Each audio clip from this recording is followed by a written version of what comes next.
Back in 2016, a Portland startup called Phylos Bioscience promised to do something revolutionary, build the first genetic map of cannabis. They called it the Galaxy, an interactive web of DNA that showed how every strain was related. Growers mailed in samples thinking they were preserving their legacy. A lot of breeders jumped in right away, excited to help map cannabis and preserve genetics. But not everyone was convinced. Some people hesitated, worried about putting their life's work out there, worried about handing over the genetics they'd spent years hunting, stabilizing, and protecting.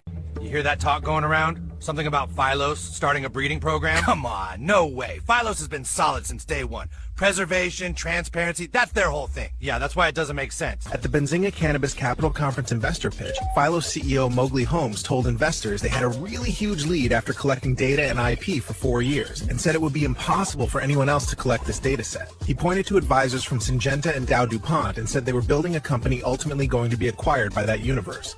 Within days, the announcement spread across every feed. Growers, breeders, and hash makers called foul. The trust was gone. Bro, they built a seed bank off our work. All those samples, they're cataloged.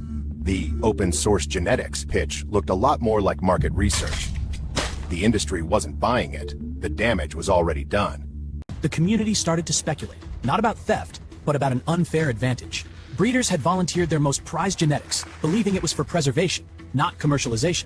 While the community was told it was a shared resource, Phylos was quietly using the information to model traits and plan future breeding lines, something reported in 2019 coverage by Cannabis Now. After the backlash hit, Phylos tried to steady the ship. Live streams, press statements, and long posts about misunderstandings. We value the community. We're committed to ethical genetics. But the damage was done.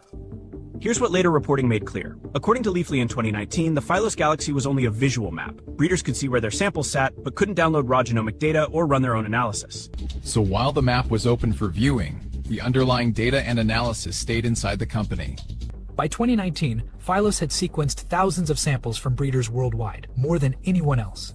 Cannabis Now and Ganjapreneur reported that this gave them a genetic roadmap years ahead of any competitor. Phylos said their work used only public data, but having it first meant they could model crosses. Years after the scandal, Phylos re-emerged online, upbeat, unapologetic, saying it was all just rumors. They claimed transparency, collaboration, and a fresh start. But to the growers who trusted them, it felt different. The company may say they didn't steal genetics, but they sure kept the data, the tools, and the edge it gave them for breeding.